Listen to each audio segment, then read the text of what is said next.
जम्मू कश्मीर विधानसभा में पीडीपी विधायक वहीद उर रहमान पारा द्वारा सत्र के पहले दिन जम्मू कश्मीर का विशेष दर्जा और अनुच्छेद 370 हटाने का प्रस्ताव पेश करने के बाद हंगामा हो गया। इसका बीजेपी विधायकों ने जमकर विरोध किया। वहीं जम्मू कश्मीर के सीएम उमर अब्दुल्ला का कहना है कि हमें पता था कि एक सदस्य द्वारा इसकी तैयारी की जा रही थी। हकीकत यह है कि 5 अगस्त 2019 को लिया गया ये फैसला जम्मू कश्मीर की जनता को मंजूर नहीं है। अगर उन्होंने मंजूरी दे दी होती तो नतीजे आज अलग होते। स्पीकर साहब, चलिए जनाब, फर्स्ट डे फर्स्ट शो।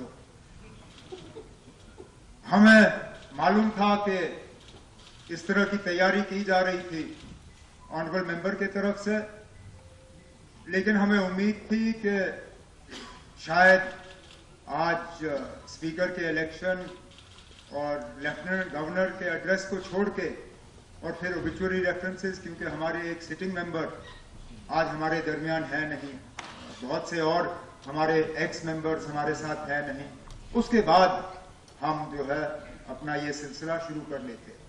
लेकिन चलिए, आपके ही इलेक्शन के बाद आपको मुबारकबाद पेश करने के बजाय हम इसमें पड़ गए।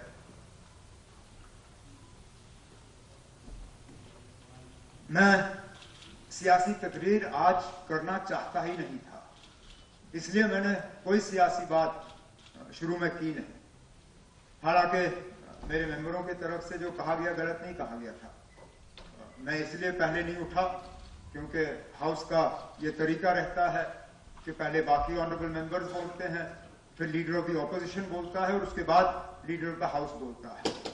मैं उठा इस उम्मीद के साथ कि मेरे बोलने के बाद, क्योंकि मैंने पूरे हाउस की तरफ से बात की, हाउस एडजर्न होगा और हम दोबारा लेफ्टिनेंट गवर्नर साहब का खुतबा सुनने के लिए जमा होंगे। वही खबर रोहतास जिले से है, जहां कोचस में नेता प्रतिपक्ष तेजस्वी यादव का राजद जिला महासचिव राम प्रवेश सिंह कुशवाहा ने नेतृत्व में राजद कार्यकर्ता एवं समर्थकों के द्वारा भव्य स्वागत किया गया। तेजस्वी यादव आर मोहिनिया पथ के रास्ते कैमूर के रामगढ़ में उपचुनाव में रोड शो करने के लिए जा रहे थे। इसी दौरान कार्यकर्ताओं के द्वारा उनका भव्य स्वागत किया गया। हालांकि कार्यकर्ताओं एवं समर्थक के भीड़ के कारण वह अपनी गाड़ी से नीचे नहीं उतरे, लेकिन गाड़ी के अंदर से ही लोगों को अभिवादन करते हुए वहां से रवाना हो गए।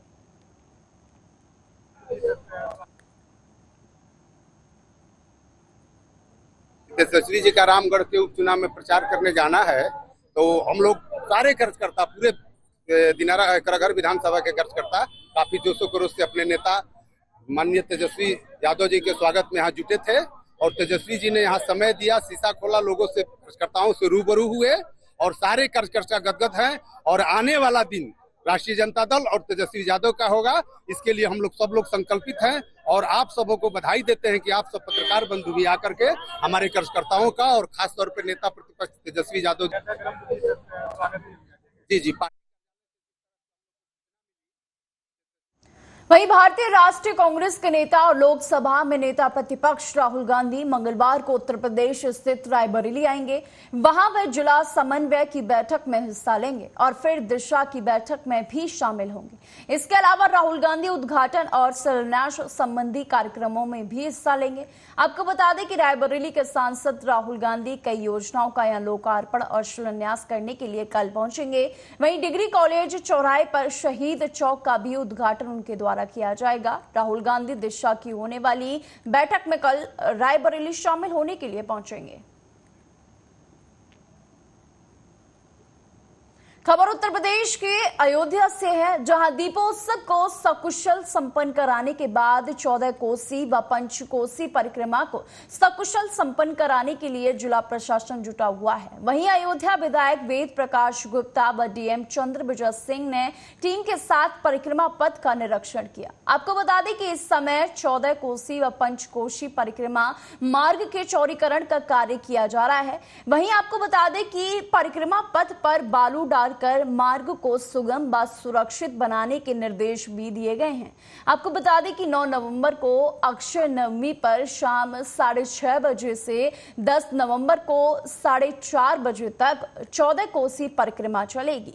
12 नवंबर को देवोत्थानी एकादशी पर ब्रह्म मुहूर्त में भोर से ये पंचकोसी परिक्रमा शुरू हो जाएगी। जानकारी के लिए आपको बता दें कि ये भगवान श्री राम लला की प्राण प्रतिष्ठा के बाद ये अयोध्या में पहली पंचकोसीय परिक्रमा होगी।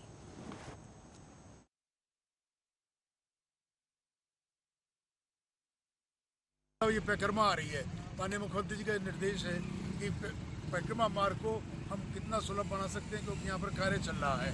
पंचकोसी 14 कोसी परिक्रमा दोनों का चौड़ीकरण भी चल रहा है और कार्य भी चल रहा है।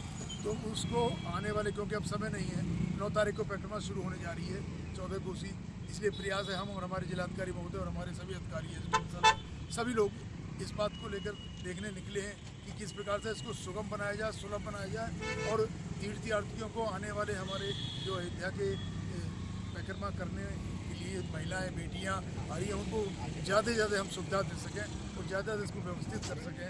ये इसी संदर्भ में हम लोग आज निकले हुए हैं। अधिकारियों को निर्देश इसको ठीक करना है, हर हाल में 7 तारीख तक कंप्लीट करके देना है, लेवलिंग करके उसको बालू डालकर उस पर रोलर चलाकर एक पीपी कराकर उसको करने का व्यवस्था बनाने के हम लोग प्लान है।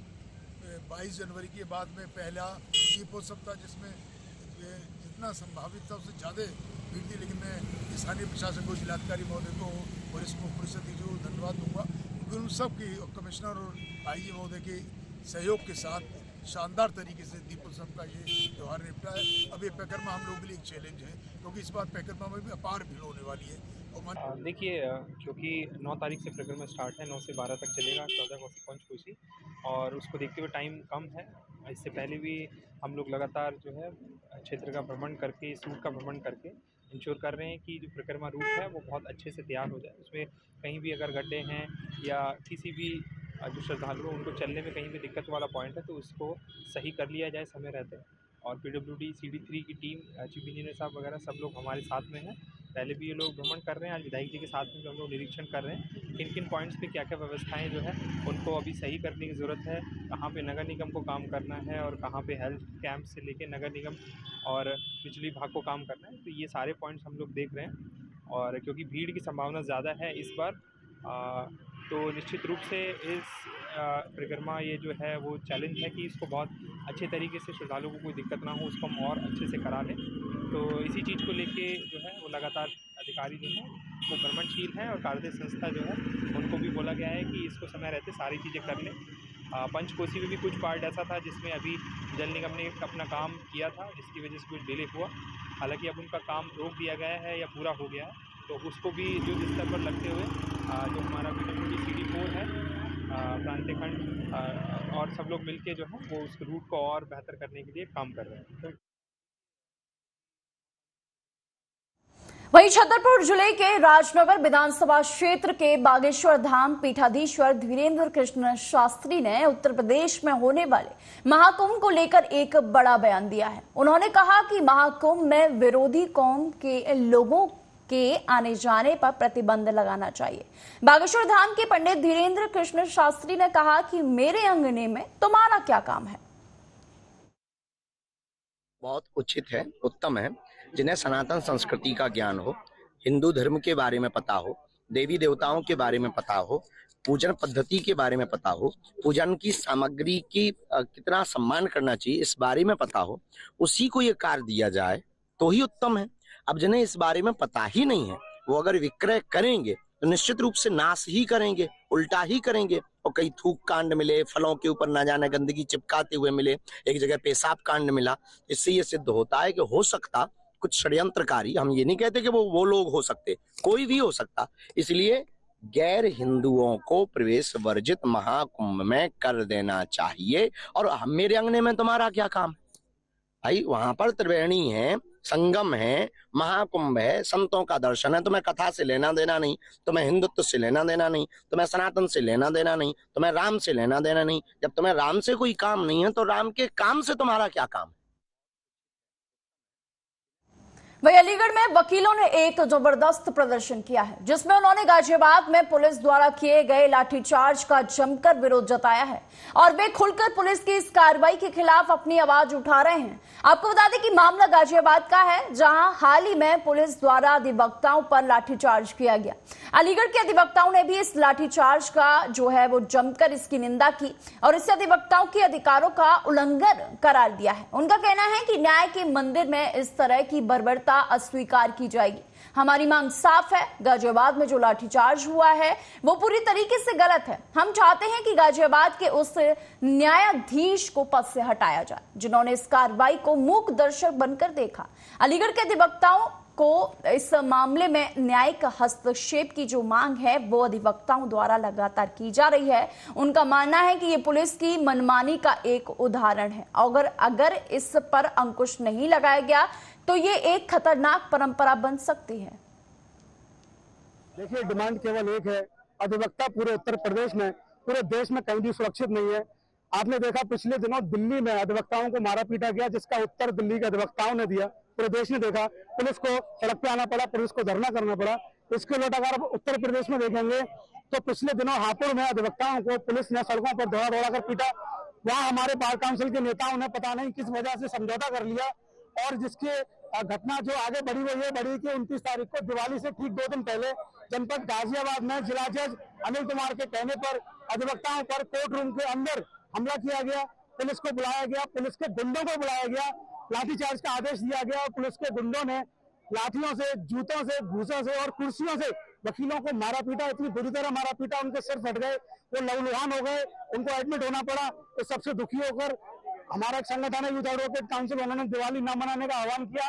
हमारे संगठन के किसी भी सदस्य ने इस बार दिवाली नहीं मनाई और कल यानी कि अभी 1 दिन पहले हमने जो है राष्ट्रीय मानव अधिकार आयोग में इस सबको लेकर के एक मुकदमा भी दर्ज करवाया है और हमने मांग की है राष्ट्रीय मानव अधिकार आयोग के राष्ट्रीय अध्यक्ष से कि जिला जज गाजियाबाद अनिल कुमार और संबंधित सीओ जो कि आपको वीडियो में पुलिस वालों को लाठीचार्ज कराते हुए दिख जाएंगे और संबंधित पुलिस वाले जो भी लोग दोषी हैं उन सबके खिलाफ ठोस कार्रवाई हो। देखिए, डिमांड केवल एक है, अधिवक्ता गाजियाबाद में जो घटना हुई है ये उसके संदर्भ में हम लोग आज धरना प्रदर्शन कर रहे हैं और ये बहुत ही अशोभनीय और निंदनीय कार्य किया है जिला जज गाजियाबाद ने। हम इसका विरोध करते हैं। किस तरह की मांग करते हैं और क्या मामला हुआ था? हमारी जो मांग है, सर्वप्रथम हम चाहते हैं जिला जज गाजियाबाद के खिलाफ कार्रवाई हो। दूसरा, जिन पुलिस वालों ने हमारे अधिवक्ता भाइयों के साथ मारपीट किया, दुर्व्यवहार किया है, हम उनके साथ भी कार्रवाई चाहते हैं। दूसरा, हम चाहते हैं सभी अधिवक्ता बंधु उत्तर प्रदेश की मांग है अधिवक्ता प्रोटेक्शन एक्ट लागू होना चाहिए और जब तक अधिवक्ता प्रोटेक्शन एक्ट लागू नहीं होता है हम लोग धरना प्रदर्शन करते रहेंगे। अगर नहीं लागू हुआ तो अगला कदम क्या है? अगर लागू नहीं किया जाता है तो सरकार का हम हर क्षेत्र में विरोध करेंगे, रेल रोको आंदोलन शुरू करेंगे, जेल भरो आंदोलन करेंगे, सड़क जाम करेंगे, सारा कुछ हम जो भी कर सकते हैं सरकार के खिलाफ प्रदर्शन करेंगे। लोक आस्था का महापर्व छठ पूजा को लेकर प्रशासन की ओर से तैयारियां काफी जोरों से लगातार चल रही हैं, जिससे छठ व्रतियों को पूजा अर्चना करने में किसी तरह की परेशानी न हो सके।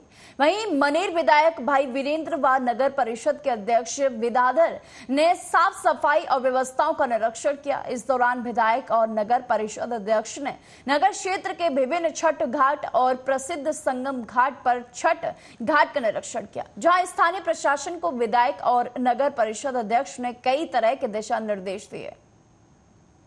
विभिन्न घाटों का मैंने निरीक्षण किया और जो आवश्यक निर्देश हुआ नगर परिषद के जो कार्यपालक पदाधिकारी हैं और नगर अध्यक्ष जो सभापति हैं उन लोगों ने निर्देश दिया है।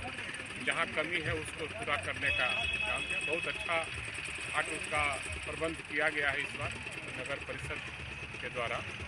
और अभी यहाँ से निकलकर हल्दी छपरा महावीर टोला सब घाट पर 76 घाट पर जाकर निरीक्षण भी करना है आज। और अच्छा लगा आज नगर परिषद में जो पहले की व्यवस्था थी अब की व्यवस्था में काफ़ी अंतर है।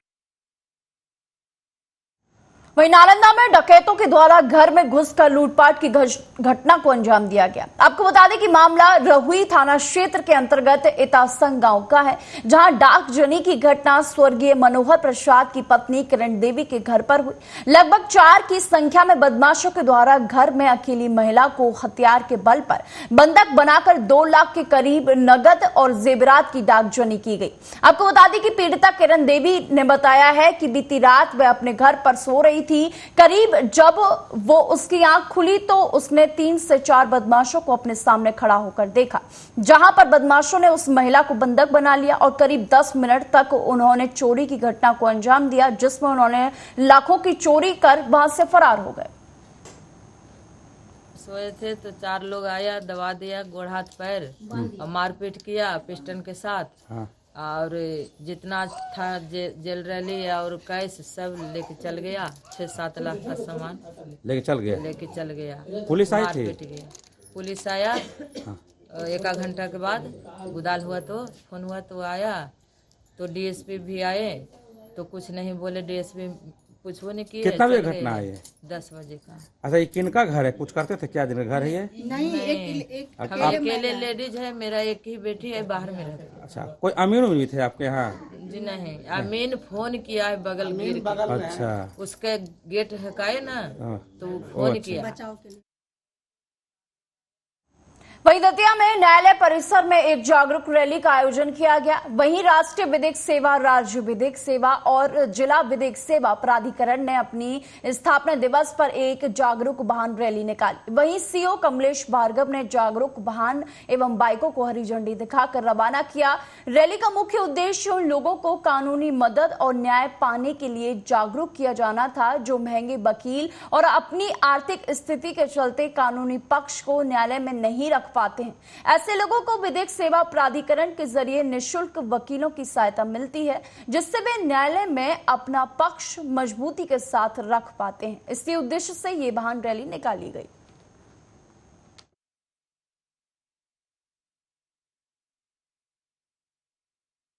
देखिए, विधिक सेवा प्राधिकरण जो है, जो राष्ट्रीय विधिक सेवा प्राधिकरण है, राज्य विधिक सेवा प्राधिकरण, जिला विधिक सेवा प्राधिकरण है, तो इन प्राधिकरणों का उद्देश्य ये कि जो ज़रूरतमंद है, अगर कोई व्यक्ति ऐसा है जो आर्थिक रूप से असक्षम है और इस कारण उसे कोई विधिक सहायता प्राप्त नहीं हो पा रही है, तो जो अधिकरणों का, जो हमारे प्राधिकरण, उनका मुख्य उद्देश्य ये है कि ऐसे व्यक्ति को तुरंत कानूनी सहायता उपलब्ध कराई जाए।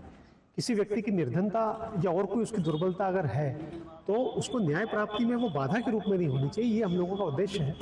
तो विधिक सेवा प्राधिकरण अधिनियम 1987 जो है वो 9 नवंबर 1995 को लागू हुआ था। सेवा प्राधिकरण के माध्यम से जो दीनहीन होते हैं, जो गरीब होते हैं, जिनको सहायता नहीं मिल पाती, तो उनको सहायता देने के लिए, वैधानिक सहायता देने के लिए ये रैली निकाली गई है। हम इस रैली के माध्यम से लोगों को जागरूक करना चाहेंगे कि जो दीन हैं, गरीब हैं, जो पैसा खर्च करके वकील नहीं कर सकते, उनके लिए कानूनी सलाह निःशुल्क दी जाती है। इसका हेल्पलाइन नंबर भी है, 15-100 है।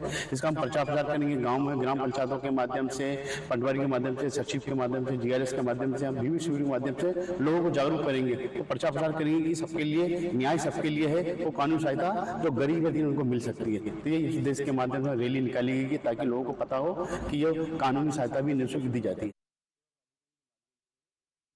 वहीं गोरखपुर पुलिस को बड़ी कामयाबी हाथ लगी है। आपको बता दें कि पिछले दिनों कोतवाली थाना क्षेत्र में हुई चोरी की घटना का पुलिस ने खुलासा कर दिया है और 4 अभियुक्तों को गिरफ्तार जो है वो किया भी गया है।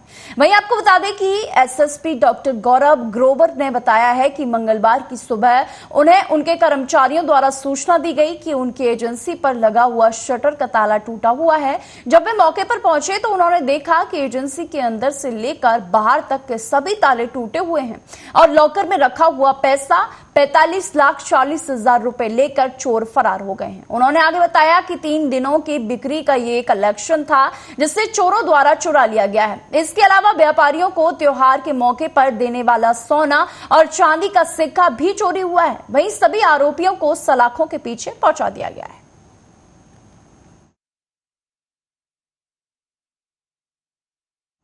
वहीं रायबरेली में हाईवे के किनारे खड़ी स्कूल बस से तेज रफ्तार कार टकरा गई, जहां कार सवार पिता पुत्र गंभीर रूप से घायल हो गए।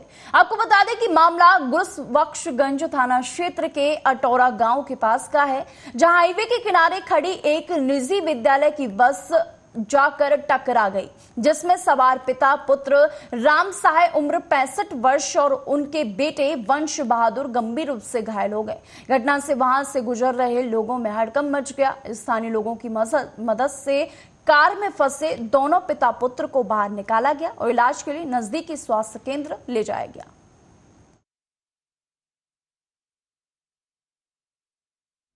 अभी एक एक्सीडेंटल आया है जिसमें राम सहाय और बजरंग बहादुर ये दोनों पिता पुत्र हैं। इनका एक्सीडेंट हो गया था अटौरा के पास में, ठीक है। वहां से इनको एम्बुलेंस से लाया गया है और इनका यहाँ पे प्राथमिक उपचार करके इनको जिला अस्पताल के लिए रेफर किया गया है। सर में गंभीर चोटें हैं, इसलिए सिटी स्कैन के लिए जिला अस्पताल ले जाए। वहीं नालंदा के कराय पर सुराय थाना क्षेत्र के छितरबिघा गांव में हुई अग्निजनित घटना में पुलिस ने 2 आरोपियों को गिरफ्तार किया है। आपको बता दें कि मामला गत 31 अक्टूबर का है, जब स्थानीय निवासियों के बीच हुए विवाद के दौरान मंगल मांझी के घर के बाहर स्थित फूस से निर्मित झोपड़ी में आग लगा दी गई थी।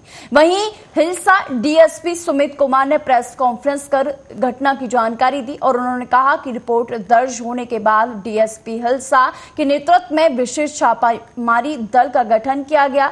जांच के दौरान पुलिस ने अजय महतो और शिशुपाल कुमार को गिरफ्तार कर लिया है। अजय महतो छितरा बिगवा का निवासी है, जबकि शिशुपाल पटना जिले के खबरिया गांव का रहने वाला बताया जा रहा है।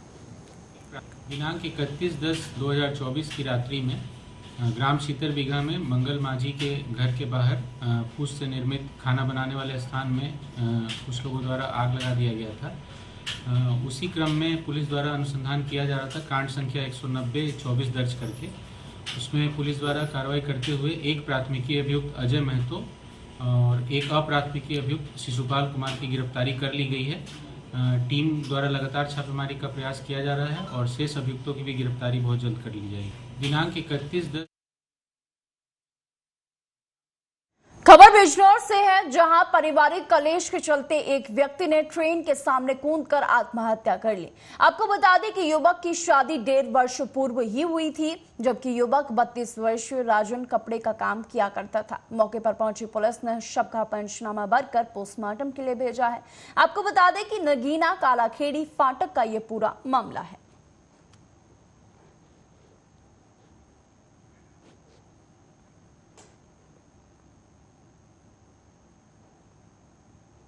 तो फिलहाल के बुलेटिन में सिर्फ इतना ही। देश और दुनिया की तमाम खबरों के लिए देखते रहिए आर्या न्यूज।